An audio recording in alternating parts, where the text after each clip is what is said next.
Is identifying a woman found dead inside a wrecked vehicle last week. Mobile police responding to South Ann Street early Friday. They say they hardly recognize that vehicle after it hit two trees. Yeah, police say the woman inside that car died from a gunshot wound. Fox News' Ariel Mallory talked with the victim's family tonight. Ariel, tell us what they're telling you. Well, Anise and Byron, the family is identifying the woman as 20-year-old Tamichael Brown. And as you can imagine, they are still trying to understand what happened. Now, there are still a lot of questions surrounding this crash. All we know so far is that Brown was found dead on the passenger side of the car when it wrecked. Police say she died from a gunshot wound, but it's still unclear who shot her. Now, we did find out that Brown was a graduate from Williamson High School last year. And according to MPD, the 21-year-old driver was ejected from the car. He was taken to the hospital with severe injuries. Police have not identified the driver and tell us there's no update on the investigation. I did speak with the sister of Brown tonight, who did give me this statement about Tamichael, saying, quote, "She was such a gentle soul that loved to laugh. You can simply just call her name and she would turn around smiling. To know my sister was to love her."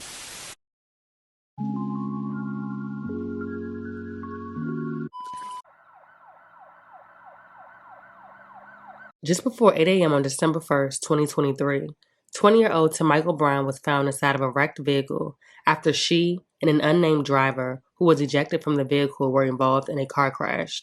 She would tragically pass away on the way to the hospital, while the driver of the vehicle remained in the hospital for 2 weeks following the accident.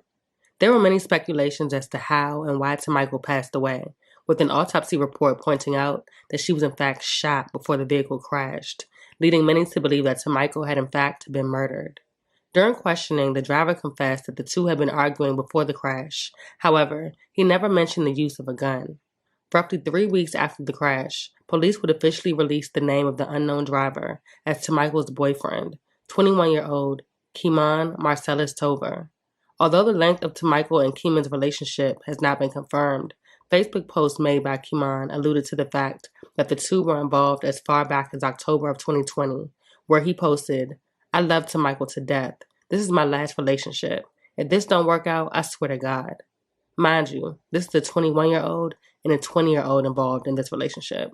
During a candlelight vigil for Tamichael, her mother informed news sources that the two were in fact involved in a tumultuous relationship involving several incidents of domestic abuse, although it isn't certain just how long the abuse took place. According to the Mobile County Sheriff's Office, the murder warrant for Keeman Marcellus Tover was executed. However, he was not booked into the Mobile Metro Jail due to the severity of the injuries he sustained in the crash. Instead, he was granted a surety bond. Under the terms of the bond, he will be required to wear an electric monitoring device, remain under house arrest, only travel for medical appointments, court appearances, and meetings with his attorney. The case was officially moved to a grand jury. However, Tover failed to show up to court and was officially listed as a no-show, with the court date being rescheduled to January 2nd. Further details in the case are pending.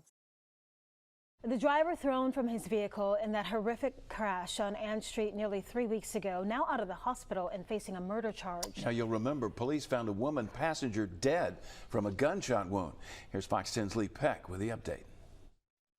A mangled mess on Ann Street unfolding during the early morning rush 3 weeks ago. We heard a big old loud bang, just debris everywhere, and a car just destroyed with the engine out, and a person ejected probably like 25 feet away in the gutter. I mean, it was unbelievable.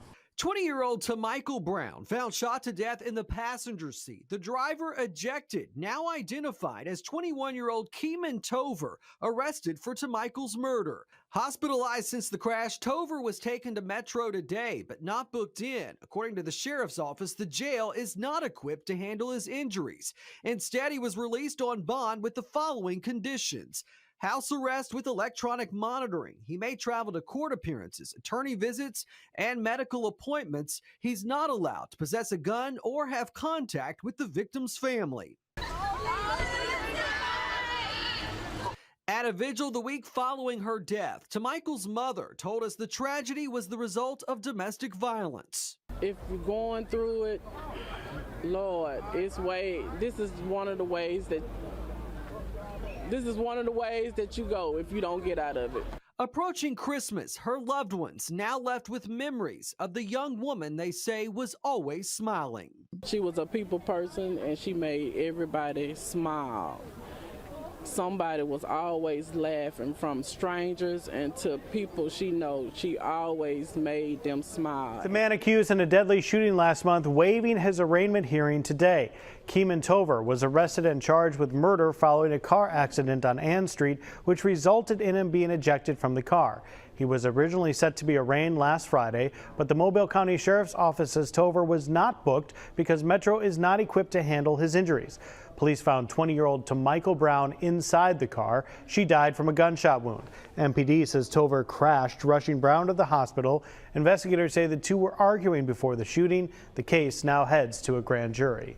Keeman Tover was a no-show in court today. Tover is accused of shooting and killing Tamichael Brown in a car that crashed into a tree on Ann Street.